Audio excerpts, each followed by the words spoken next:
What's up, everybody? OMB. Hey, look, I appreciate y'all subscribing to the channel. Do subscribe if you're not subscribed, and hit the bell icon to be notified for future videos. Oh man, you know, when you really think about it, and well, when I think about it, and I read all the comments that people have to say about Deontay Wilder, I get the bugging. I'm like, you know what? These people always got something to say about Wilder. Who has he fought? He hasn't fought anybody. This, that, and the third, yada, yada, yada. Well, there's a person out here who's one of an all-time favorite. And I got some excerpts I want y'all to hear. You know what I'm saying? Because y'all all think that this person is like the baddest dude to ever put on, like, you know, put gloves on, which I will agree. He was no joke. And who I'm talking about? I'm talking about Mike Tyson.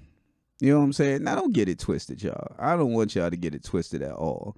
I am a big, huge Mike Tyson fan because of his hand speed and, you know, the power that he had in his movement. He was hard to hit for a guy who wasn't 6 feet tall, who wasn't 6 feet plus. You know what I'm saying? He gave them trouble. But there are facts about Tyson. Like, for instance, a lot of those fights were bums. Tyson fought a ton of bums, y'all. And soon as he stepped up, he got dropped down. Now, y'all can come up with any excuse y'all want to. Y'all can say, oh, Don King, Don King, Don King. Well, there was a lot of people with Don King, you know. And they ain't go out like Tyson. Granted, they all got jerked, but they ain't go out like Tyson. So, you know, I just get the thinking about that. And I'm like, well, when you look at Tyson and Deontay Wilder's career, the difference is that when it came to Wilder getting a real, you know, a title shot at a chance at unifying the belts, he was denied. And who was he denied by? Anthony Joshua. But y'all keep saying that Deontay Wilder hasn't fought anybody. Well, let's listen to what Tyson's co-managers have to say, at least one of them. Our chief responsibility has been, over the last year, to pick the opponents for Mike Tyson. Nothing is more important than the opponents you pick for a fighter. The strategy was to pick opponents he would not only beat, he would beat devastatingly.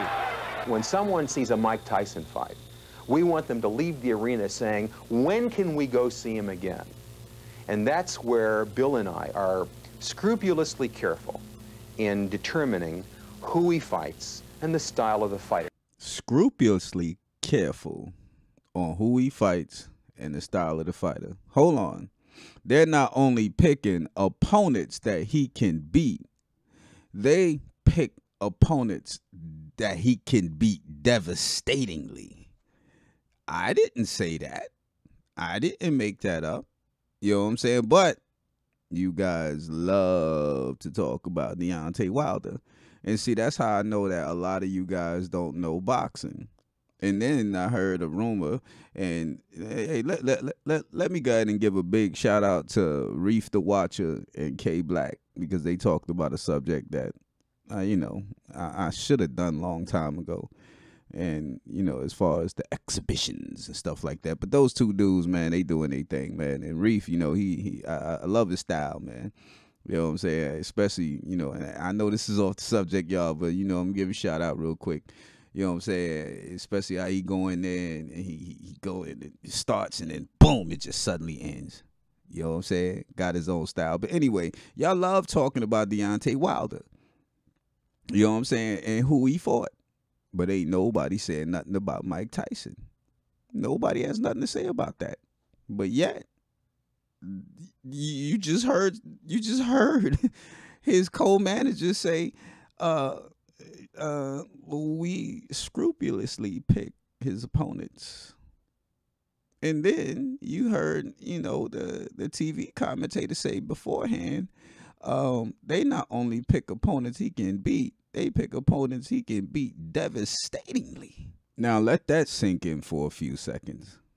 You know what I'm saying? And see, y'all gotta understand marketing. Marketing wasn't Tyson and the people that he had. They were masters at marketing. The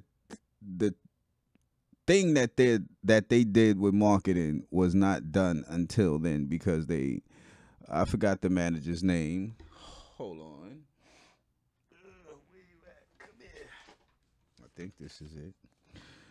Yeah, well, the co-managers, Jim Jacobs and Bill Caton. I believe it was one of them who had an extensive library with boxing, and just had a lot had a lot of contacts. You know what I'm saying? And they sat Tyson down, had him watch this, watch that, yada yada yada, and so on and so forth. But my thing is that when it came to the marketing of Tyson, that was huge, B. Huge.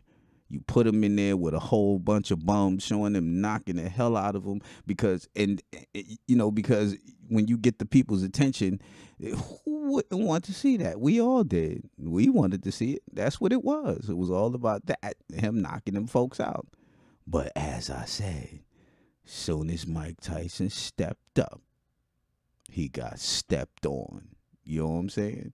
But here's what they got to say about marketing. Wallace Matthews of Newsday, with a circulation of over 500,000, was the recipient of a Mike Tyson marketing tape. It really brought Tyson to the attention of a lot of people who hadn't seen him, myself included. In addition to Caton and Jacobs, there was also a support group whose involvement increased the awareness and interest in this 19-year-old phenomenon. Boxing promoter Jeff Levine, whose company could provide national television exposure, was hired. The fact that a good part of the country was seeing the knockouts and the explosive power, I think that was what created that mystique to begin with. That's what created that mystique to begin with. You see what I'm saying, y'all? So, although Tyson did have the hand speed, Tyson did have the power, he fought people out of their prime. I'll give you good examples. He fought in the old Larry Holmes. You know what I'm saying? Even Larry Holmes said he couldn't beat the guy. When you listen to an interview with him on, what is it? Not TMZ. What's that? Vlad TV. You know what I'm saying? Even though I'm not I don't like Vlad. Now, I'm not no Vlad fan, but you had a brother up there, and I wanted to see. I don't even like giving Vlad any views. You know what I'm saying? That's just me. You know, but and then he fought Pinklin Thomas. This is after Pinklin Thomas was done been on drugs, yada yada yada. You know what I'm saying? He fought Trevor Berbick. He fought all these people who weren't, in their primes. They weren't that great. They weren't that good. They were on their way out. And as soon as he stepped up, Holyfield, what happened? But I don't really count Holyfield. Holyfield's a headbutter, man. A professional headbutter. You know what I'm saying? But then he fought Lennox Lewis. What happened, B? What happened? You know what I'm saying? So, and I don't want to hear about the Don King. He lost to this, that, and the third. Yo, your job was to go in there. You made your decisions. You know what I'm saying? So all this talk that y'all be talking about Deontay Wilder, man, y'all need to go ahead and stop it, B. So while y'all sitting up here talking bad about Wilder saying he fought bums, think about your boy Mike Tyson too. O&B signing out. Peace.